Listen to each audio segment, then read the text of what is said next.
Bien, hola, bienvenidos, bienvenidas. Esta es la última entrevista para Grupo Aire, para el proyecto del Quinto Elemento.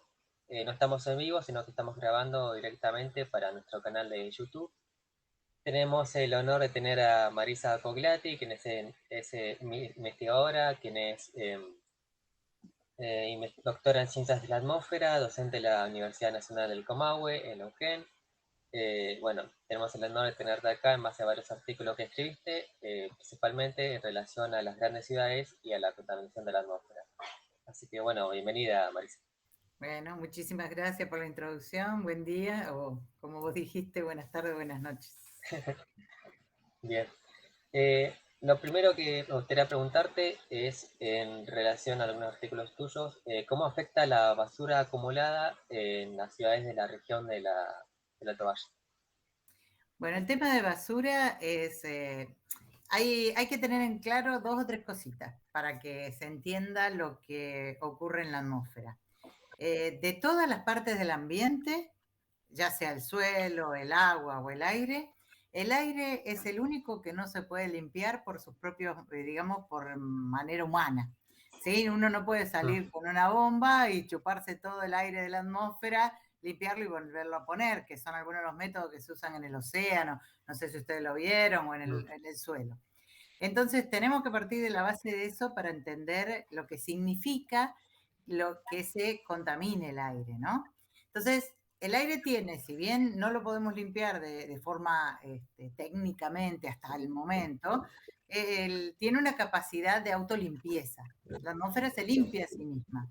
¿Pero qué significa eso? Que la atmósfera lo que hace es, si yo en un determinado lugar libero gran cantidad de contaminantes a la atmósfera, ¿sí? Supongamos que es el caso de un volcán, por ejemplo, que emite muchísimos contaminantes todos al mismo tiempo. Entonces, ¿qué va a pasar? Si la atmósfera está quieta, esa contaminación se va a quedar en el lugar. Si la atmósfera se mueve, va a llevar esa contaminación a otros lados, pero la va a llevar diluyéndola. Entonces va a llegar a otros lugares de manera, digamos, en menor concentración. Entonces, ¿qué pasa en las ciudades? En las ciudades nosotros podemos tener una liberación, por ejemplo, por, como vos decís, la acumulación de basura. ¿Qué va a ocurrir? Cuando esa basura se empieza a descomponer, libera gases, esos gases llegan a la atmósfera en distintos tipos de concentraciones que va a depender del monto de la basura, ¿sí? Obviamente Bien. nunca vamos a llegar a los montos que vamos a tener en una erupción volcánica. ¿Qué va a ocurrir? Si ese día es un día calmo, la gente que vive alrededor del lugar de disposición de la basura va a sentir olor, va a sentir molestias por la presencia de esos. Es un día con mucho viento, el viento se lo va a llevar, lo va a dispersar y se va a notar menos. ¿Sí? Es parecido si vos vivís, no sé si alguna vez pasás por algún lugar donde hacen pollos, por ejemplo, una parrilla.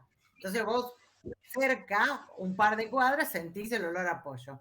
Bueno, si vos no vivís ahí, vos sentís, ay, qué rico el olor a pollo, bueno, pasás y listo.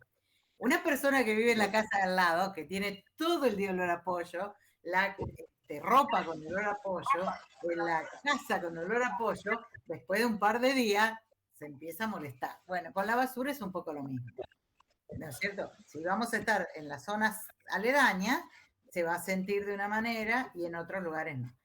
A grandes niveles del mundo, digamos, pensándolo a gran escala, esa es otra cosa que hay que tener en cuenta en la atmósfera, ¿no? La atmósfera tiene distintas escalas. Un basurero o una disposición de residuos sólidos es un lugar que es una escala pequeña, va a afectar alrededor. Muchos basureros van a afectar a una escala un poco más grande. Si convertimos al planeta en un basurero, va a afectar el calentamiento global. ¿Se entiende? Todo depende Sí. de la escala que uno lo mire. Por supuesto, las afectaciones de las disposiciones de basura son importantes porque si molestan a los vecinos, por más que sea una escala pequeña, termina afectando. ¿Qué se suele hacer en muchos lugares y acá en Neuquén también se hace? Es hacer una disposición con determinadas características, se ponen lugares que absorban el metano que se produce de la descomposición de la basura, y se puede utilizar ese metano con fines de generación eléctrica, por ejemplo. ¿Sí? Esto se hace en algunos lugares y en Neuquén también. Obviamente es un trabajo arduo y lleva mucho tiempo, ¿no? De trabajo, hay que separar la basura, por eso es importante que la gente tome conciencia de los días que se eliminan los residuos húmedos, que los días que se eliminan los residuos secos, porque en ese tipo de disposición no se puede mezclar. Hay que poner las cosas que se descomponen por un lado y las cosas que no se descomponen, que pueden ser recicladas, en otro lado. Hay Bien. mucha Bien. resistencia en la zona, ¿Cómo ¿no? influye eso? ¿Eh? Sí, ¿cómo influye esto, el mezclar la basura? ¿Qué diferencia el mezclar la basura a mantenerla separada? Digamos, si yo las voy a tirar todas al mismo pozo, es lo mismo, ¿sí? Ya está. El tema es que si yo las separo, por ejemplo, te voy a dar un ejemplo. ¿Ustedes saben lo que es un compost? ¿El compost? Ayudaría a que lo expliques. Yo diría que lo explique. Bueno, yo tengo, uno de mis hijos le encanta hacer todas estas cosas, entonces me dijo, bueno, vos ya, yo separo la basura en casa, ¿sí? Ahí separo lo húmedo por un lado, lavo todos los recipientes, los guardo en las bolsitas y se los doy al basurero los martes y los jueves a la noche, porque ellos son los días que retiran los secos, acá en Neuquén. Entonces, ¿qué me dijo él? Bueno, vamos a hacer un compost afuera, vamos a hacer un aparatito para donde uno libera, tira todo lo que son residuos de origen vegetal, ¿sí? Entonces tiramos las cáscaras, él sabe bien cómo se hace, entonces me hizo un lugar donde yo lo tiro en casa y se mezcla con un poquito de tierra. Bueno, yo no soy especialista en esto, pero entonces, ¿qué hacemos? Todo lo que viene de la parte, digamos, de vegetales, se recicla, se espera un tiempito, se convierte eso de nuevo como en tierra y se puede utilizar como abono para el jardín. Entonces, ¿qué hace? Esa parte de la basura ya no está en el basurero, ya no se la di al basurero, ya la reciclé en casa. Por otro lado, si yo lavé los recipientes y demás, yo toda esa parte se la da a los recicladores urbanos y los recicladores urbanos lo utilizan para volver a usarlo de alguna manera que haya en la zona. Hay varios recicladores urbanos en la zona, inclusive acá cerca de mi casa hay una cooperativa que lo hace. Entonces, esa es otra manera. Y todo lo que es residuo que se descompone, ¿sí? Lo que se descompone genera gases, ¿sí? Porque la descomposición es un proceso anaerobio, se hace sin aire, ¿sí? Y las bacterias yo no soy especialista en eso, ¿no? Pero las bacterias que descomponen la basura hacen que se generen gases, entre ellos el metano, ¿sí? Que es el famoso, ese olor a podrido que dan las cosas.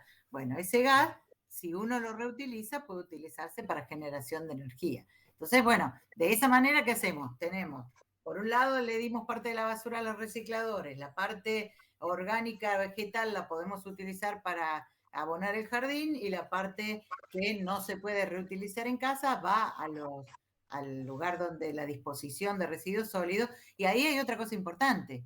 Vos al hacer esa separación redujiste mucho la cantidad de basura. ¿Entendés? Entonces, al tener reducida la capacidad de basura, no se llena, porque en el basural, no sé si ustedes fueron, sería interesante que alguna vez fueran. Es como si fuera un gran pozo que se va llenando con la basura de nosotros. Sí, sí, de hecho, acá en Roca hay un basural en Barrio Nuevo que es gigantesco. Hace mucho que no voy Pero, para allá, pero también.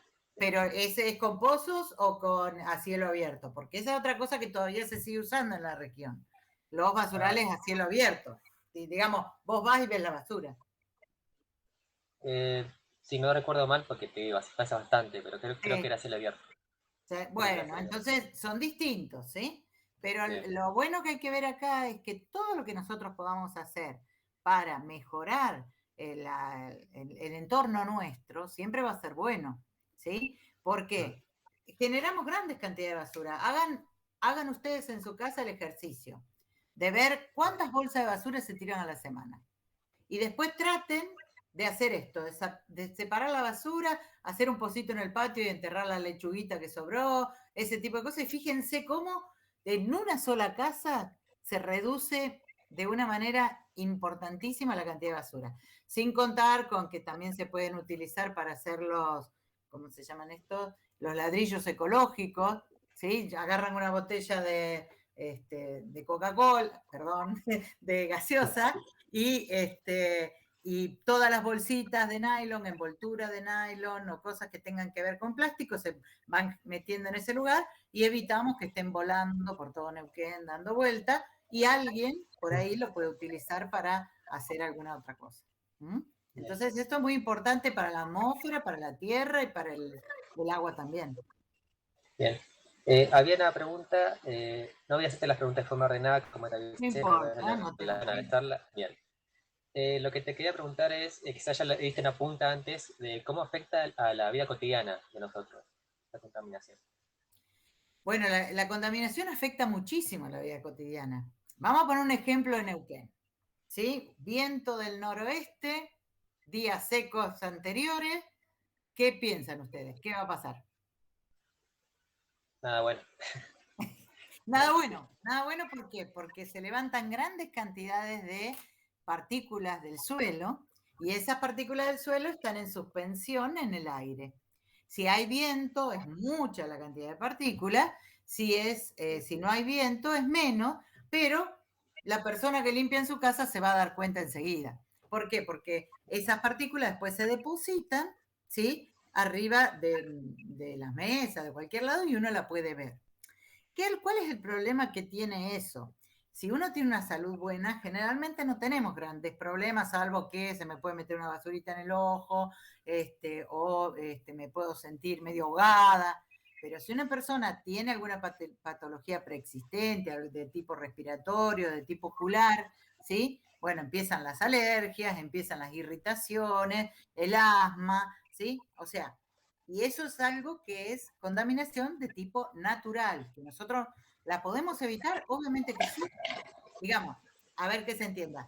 Uno no la puede evitar del todo porque vivimos en una zona árida, pero si yo quito la vegetación natural, dejo mucho suelo descubierto, ¿sí? Lo que estoy haciendo es que eso ocurra cada vez más. Un ejemplo de eso se ve, por ejemplo, en la ruta 3. Si uno va en la ruta 3 cerca de Bahía Blanca, hay días de la semana, días con mucho viento, donde la visibilidad de la ruta desciende casi a cero. ¿Por qué? Porque se ha trabajado el campo de una manera que no es adecuada, se eliminó la vegetación natural, entonces el aire levanta las partículas que están sueltas en el suelo, porque lo que hace la vegetación es sostener las partículas en el suelo, las levanta y hace que baje la visibilidad. Entonces ahora pensemos en una ciudad. En una ciudad, ¿qué tipo de partículas tengo? Bueno, pensemos. Voy a tenerlas de origen natural, pero también voy a tenerlas de origen antropogénico. ¿Cuáles pueden ser? Lo primero que se me viene a la mente son los autos. Automóviles, camiones, cualquier tipo de medio de transporte libera grandes cantidades de partículas y de gases a la atmósfera. Entonces, en lugares como Neuquén, que tiene una gran ventilación, no todos los días nos damos cuenta. ¿Por qué? Y porque el viento se lo lleva, ¿sí? Pero los días, ustedes presten atención, un día lindo, sin viento, miren el cielo. ¿De qué color es en Neuquén el cielo? El cielo debería verse celeste, siempre. Acá vemos celeste después que llueve, pero el resto de los días lo vemos siempre en una tonalidad muy más parda, digamos, ¿no? Mucho más blanca. Eso es porque hay muchas partículas en suspensión. Entonces, la manera en las ciudades, las principales fuentes de contaminación son las industrias, por supuesto, los automóviles y, obviamente, cualquier otro tipo, la quema de hojas, la quema de los basurales a cielo abierto, ¿sí? El mismo asadito genera gran cantidad de material en suspensión. Sí, más de una vez nos ha pasado que se nos enoje un vecino porque hicimos un asado y tenía la ropa colgada, ¿o no pasa eso? Bueno, generalmente ese tipo de cosas ocurren y hay determinadas reglas en la sociedad para tratar de convivir de manera adecuada sin molestar al otro. Pero es muy importante el mantenimiento de los automotores, ¿sí? Los automóviles tienen que ser revisados frecuentemente para que las emisiones se mantengan dentro de los límites establecidos. Y sería muy bueno empezar a guiar a nuestra sociedad hacia el uso de automotores eléctricos, bicicletas, ¿sí? Y algún otro tipo de medio de transporte que no contamine tanto, Bien. ¿no? Sí, me respondiste varias preguntas que tenía pensadas en No relación a esta importa. diferencia, sí. Se Sí, ve que sí. ya tenías practicado, porque bueno, te iba a preguntar por la diferencia entre la contaminación natural antropogénica y sobre qué otras formas de contaminación habían. No sé si respecto a esto último, otras formas de contaminación, hay algo más que Y decir, sí, oportunidad. hay mucho. El hombre inventó muchísimas formas de contaminación. El hombre, el animal humano, digamos, Sí, es eminentemente contaminante. Pero bueno, vivimos en el planeta, no nos queda otra. Uno tiene que desarrollar las actividades, algunas cosas.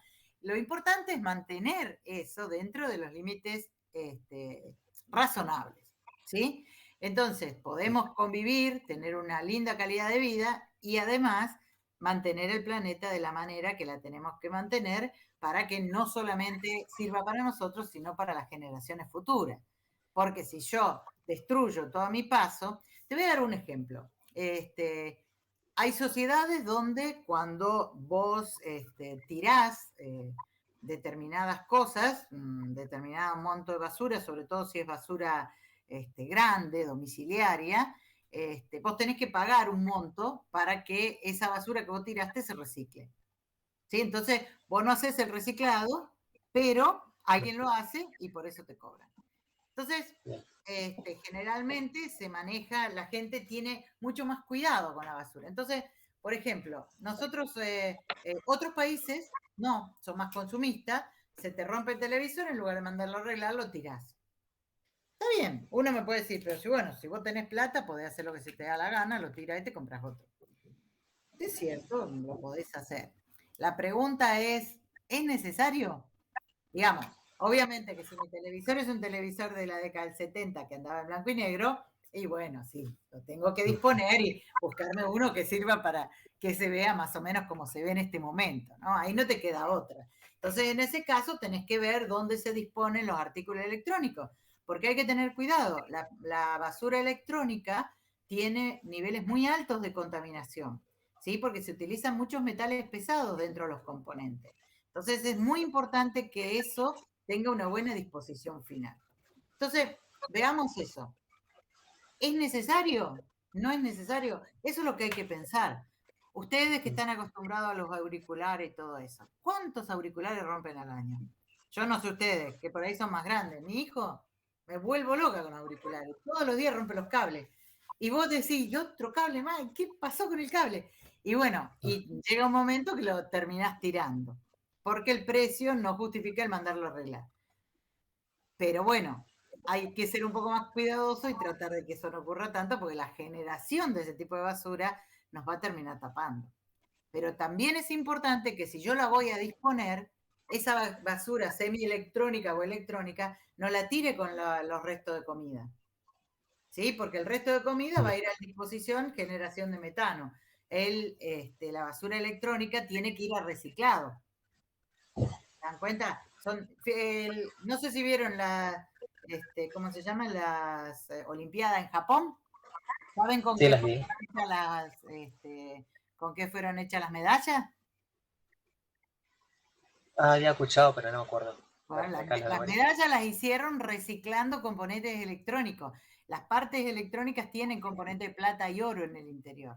Una tonelada de eso puede generar una cantidad importante. Se reciclaron esas cosas y se hicieron las medallas.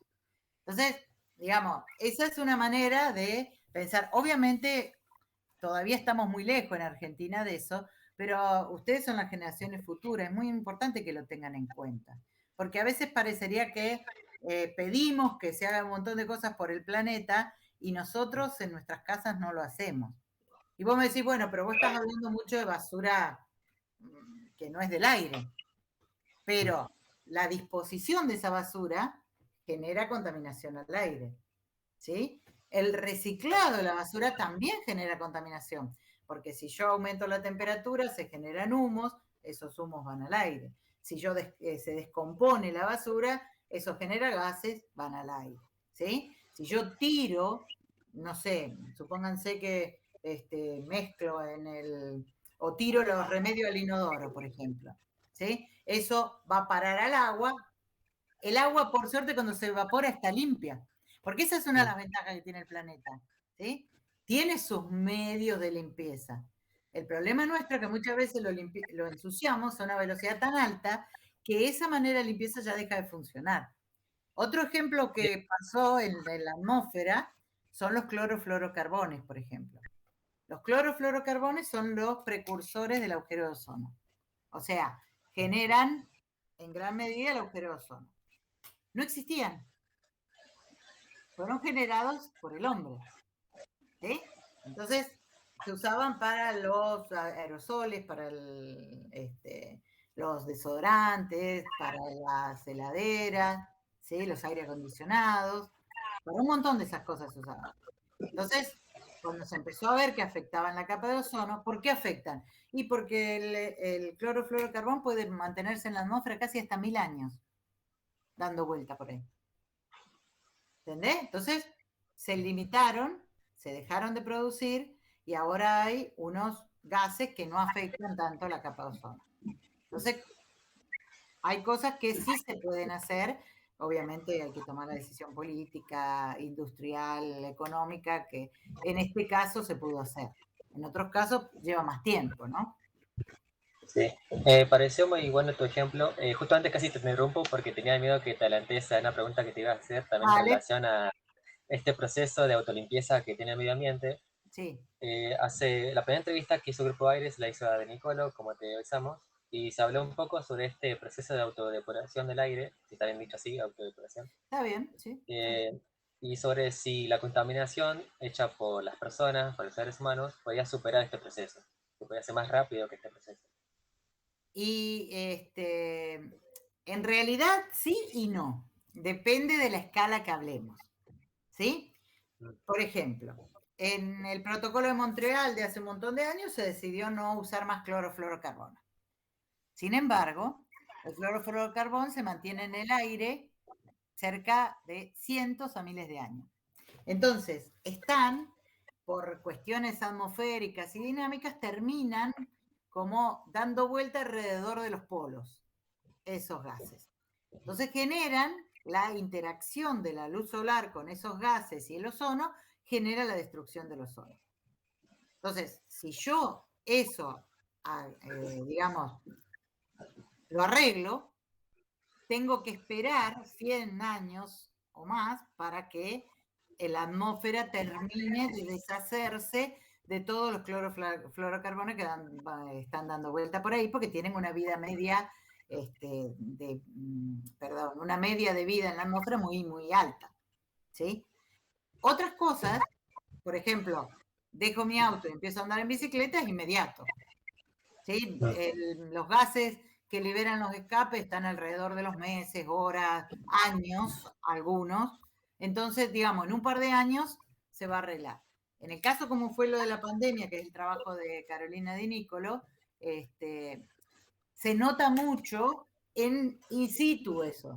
¿Sí? Me refiero, vos dejás de generar durante 6 meses escapes de auto en una ciudad, si vos lo mirás por el satélite vas a ver que esa ciudad está mucho más limpia que estaba antes.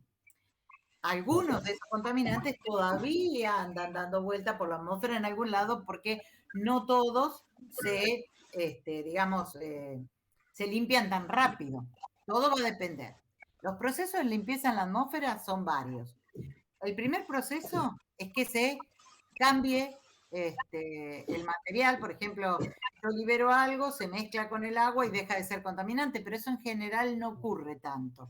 Por ejemplo, si yo libero dióxido de azufre, que es lo que liberan unas industrias, el dióxido de azufre se mezcla con el agua en la atmósfera, precipita y cae como ácido sulfúrico. Obviamente diluido, ¿sí? Pero vos lo vas a notar en que los lugares que están afectados de eso, que se llama lluvia ácida, esos lugares tienen problemas con la vegetación, se les pone amarilla, se rompen algunas estructuras, se descomponen lo que tiene que ver con el metal o las paredes tienen colores negros, pasan un montón de cosas dentro de los lugares. Eso es uno de los procesos de remoción de la atmósfera. Lo mezclo en la atmósfera con el agua y cae con la precipitación. Se limpia, entre comillas, porque me ensucia el suelo, ¿sí? Pero la atmósfera está limpita. ¿Ah? Otro proceso es cuando la lluvia cae y en el camino se lleva toda la basura. Por ejemplo, tenemos un día horrible en Neuquén, mucho viento, tenemos todo el aire lleno de partículas de suelo dando vuelta por ahí. Llueve, la lluvia con las gotas se lleva todas las partículas y las devuelve al suelo. Esa es otra manera de limpieza. Después, bueno, hay otros temas más cuando la basura es radiactiva y demás. Tenemos otros sistemas, pero son más o menos los sistemas. Y el otro sistema es cuando yo no tengo viento, entonces las partículas que están suspendidas no tiene quien las mantenga suspendidas y se caen. Eso se llama deposición. Entonces, también se limpia. Es el caso de tu casa. Cuando después del viento fuerte pasás el trapo en la mesa y está todo el polvo arriba de la mesa. Se depositó lo que estaba en el aire y cayó ahí. Esas son las maneras que tenemos de limpiar. El tiempo no depende del contaminante.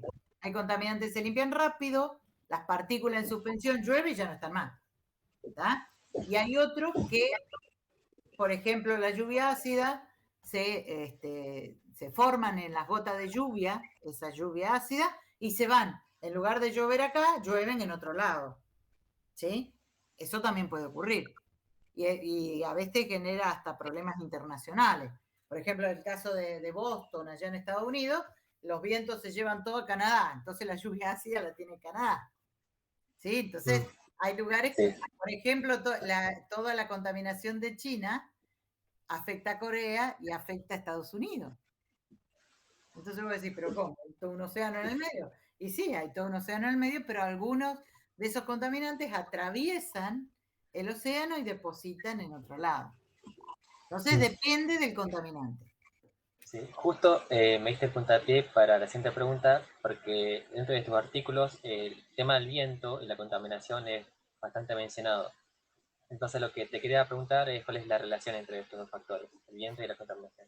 En realidad el viento generalmente limpia. ¿Por qué? Porque se llama mecanismo de transporte. Transporta los contaminantes y mientras lo va transportando, también los va diluyendo. ¿Sí? Es como cuando van a la peluquería a hacerse un alisado, por ejemplo. Ahora están prohibidos, pero se hacían con formol. Entonces, ¿qué hacía la peluquera? La peluquera, vos te estabas haciendo el alisado y te ponía el ventilador adelante. Entonces te llevaba el olor, lo llevaba afuera de la peluquería. Es un ejemplo muy burdo, pero es un poco lo que pasa con la atmósfera, ¿no? El ventilador de la atmósfera es el viento y se lleva la contaminación. Lo que pasa es que hay procesos que no ocurren tan rápido. Por ejemplo, últimamente con el tema de que estamos con temperaturas de la atmósfera más altas, no se han dado muchas heladas radiativas en el valle. Y ustedes son jovencitos, por ahí no se acuerdan mucho, pero cuando hay heladas radiativas en el valle, hay varios métodos de protección. Uno de los métodos de protección es el riego por aspersión, que bueno, no contamina la atmósfera. Pero otro de los métodos de prevención de helada es la quema de material fósil para calentar el aire alrededor de las chacras. Cuando eso ocurre, se liberan grandes cantidades al aire de material particulado, hollín, gases, de todo contaminante y muy contaminante. Las noches son periodos donde hay muy poco viento, salvo excepciones. Entonces, ¿por qué? Porque la atmósfera está muy estable. Entonces, acá, si ustedes se acordaran, o por ahí alguno de sus padres o mayores se van a acordar, que en noches de helada radiativa, cuando nos levantábamos a la mañana, estaba todo el valle, inclusive suele ocurrir ahora en invierno, porque hay mucha gente todavía que se calefacciona con quema de material fósil.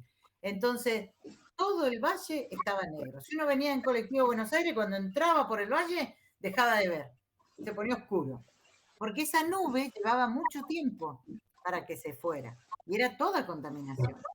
¿Sí? Entonces, ese es un ejemplo muy particular. ¿Cuándo se iba esa nube? Cuando el rayo del sol lograba calentar el suelo se calienta, el aire caliente es más livianito, se va para arriba y se genera un vientito que se va llevando toda esa nube tóxica a otros lados. Entonces, la noche helada radiativa era con muy alto contenido de contaminación. ¿Sí? Acá en Neuquén tenemos pocos días así, pero hay algunos días así. Entonces, no es lo mismo contaminar un día así que un día con viento. Los días con viento, la atmósfera se limpia rápido. Los días que no hay viento y que es atmósfera muy estable, no se limpia. Entonces, tenemos la contaminación durante muchas horas en suspensión y puede traer aparejado problemas a la salud. ¿Tá? Entonces, lo bueno, cualquier cosa que haga mover al aire, eso es bueno para limpiar. Obviamente lo mejor es no contaminar, Claro. esa base, ¿no? Pero una vez que está contaminado, estamos esperando que ocurra el viento, ¿sí? Pero bueno, Bien. son algunos casos de lo que puede llegar a ocurrir. ¿Mm? Es importante el viento entonces, ¿no? Y es Y es fundamental que importante, quede. pero el viento, digamos, todo depende del lugar en donde vos estés analizando. Pongamos otro Claro. ejemplo, un incendio forestal. El incendio forestal también genera grandes cantidades de material particulado en suspensión, mucha contaminación, gases tóxicos, todo lo que dijimos. Pero si ahí le pones viento, ¿qué pasa? Ah, ahí ya cambia. ¿Qué pasa? El incendio se hace más grande. ¿Entendés? Entonces, primero, para limpiar la atmósfera, antes tengo que apagar el incendio. Entonces, Claro. es muy difícil seccionar al ambiente de esa manera. Lo importante, acá si hay algo que tiene que quedar claro, es que lo importante es bajar los niveles de contaminación, porque los efectos que después tenemos a largo plazo no son buenos, ni para nosotros ni para las personas que van a vivir después de nosotros. ¿Sí? Entonces, es muy frecuente escuchar acá gente que dice, yo no separo la basura, ¿para qué? Si después la van a tirar en todo el mismo lugar. No importa, a vos no te importa, porque digamos, el que está haciendo las cosas bien sos vos. Si después los otros lo hacen mal, bueno, será problema de ellos. ¿Sí? Pero, digamos, no ser parte del problema, sino empezar a ser parte de la solución. Si no, después hacemos marcha, esto, el otro. Está bien, todo eso es bárbaro. Pero, ¿no será mejor tratar de ver nosotros qué estamos haciendo con nuestra parte? ¿Sí? De parte de cada uno. En la parte de contaminación es muy importante la toma de decisiones políticas, pero también es muy importante la toma de decisiones particulares. ¿Sí? Bien. En otros países del mundo se hace carpooling para ir a la escuela, por ejemplo, se usan varias personas en el mismo auto para no es no solo no gastar plata, porque yo puedo tener plata para llenar el tanque, ¿sí? Pero yo tengo que pensar que un tanque más en el aire significa mucha más cantidad de contaminación. Entonces, yo no te digo que dejes usar el auto, seguí usándolo. Hacele el mantenimiento adecuado para que no libere gases de más, no consuma combustible de más y además utilicémoslo para más llevar a algún vecino, nos ponemos de acuerdo, vamos los dos, trabajamos más o menos a la misma hora, bueno, nos podemos poner de acuerdo, vamos los dos en el mismo auto, qué sé yo, hay un montón de cosas que se pueden hacer. Algunas cosas se han hecho, por ejemplo, las bicisendas es una cosa importantísima, es muy importante porque permite que mucha más gente se mueva y sin utilizar medios con combustibles fósiles. ¿Sí? Pero bueno, también hace falta seguir determinadas pautas. Es muy lindo andar en bicicleta, pero si estoy andando en lugares donde no está permitido, también tiene esos problemas. Entonces, siempre en una sociedad es importante que esas pautas se sigan porque es la manera adecuada de hacer, de beneficiarnos a todos, ¿no? Sí, muy interesante. Me parece que recorrimos un montón de cosas súper relevantes. Me gustaría cerrar esta entrevista con una pregunta que le hacemos a todas las personas que traemos acá, bastante relacionada con lo que estaba diciendo anteriormente, que es, bueno, lo que da nombre a nuestro programa, que es el quinto elemento, que hace referencia al elemento humano. ¿Qué podemos hacer nosotros, como personas comunes, entre comillas, para afrontar estas problemáticas? Y yo creo que se puede hacer bastante. Digamos, no, obviamente, si no hay decisiones políticas en estas cosas y a nivel bien. Vos acordate lo que yo hablé de las escalas, ¿no? El clima, que no hablamos del cambio climático, pero el clima está sufriendo estos cambios por cuestiones en una escala global. ¿Sí? Que yo deje de fumar para no contaminar el aire no va a afectar al cambio climático, pero me va a mejorar mi salud y la salud de todos los que están alrededor. Entonces, yo creo que hay que ser conscientes de que, primero, si bien esto es un problema a nivel mundial, porque mucha de la contaminación que está en el hemisferio sur, en el polo sur, viene del hemisferio norte, y eso es verdad, eso es así, pero muchas de las cosas que nosotros hacemos también afectan a los otros hemisferios o a ciudades alrededor. Si yo desmonto toda la vegetación natural de la zona para hacer picadas, para hacer un montón de extracciones o para lo que sea, puede ser muy bueno a nivel económico. Pero toda esa tierra suelta, todo ese suelo suelto, produce contaminación atmosférica y además tiende a que la zona se haga más árida. Si alguno fue por la Pampa de Loncoluán, allá cerca de Primeros Pinos, pasando Primeros Pinos, en ese lugar no había un arenal como hay ahora hace unos años. Te estoy hablando de principios del siglo XX, antes de principios del siglo XX, cuando se empezó a tener el comercio con Chile. Cuando se empezó a comerciar chivos con Chile, era zona donde pasaban gran cantidad de animales, y toda esa zona perdió la vegetación natural. Y el territorio árido cuesta mucho que se vuelva a recuperar, porque para recuperar vegetación necesito humedad que no la tengo, ¿no es cierto? Entonces, ¿qué va a pasar? Toda esa zona se convirtió en una zona desértica.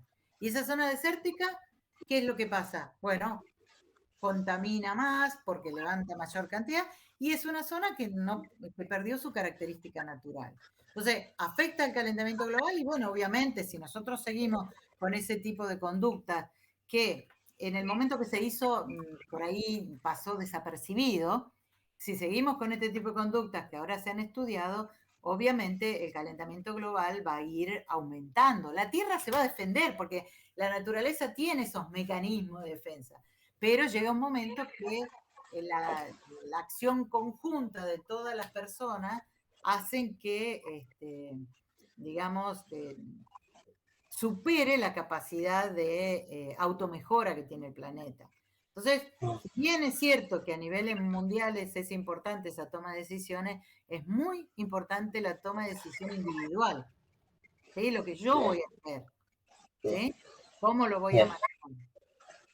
bien. Me quedo con esa frase, porque es una frase bastante común, pero que nunca pierde vigencia, ¿no? Que es la percepción de un granito de arena, digamos.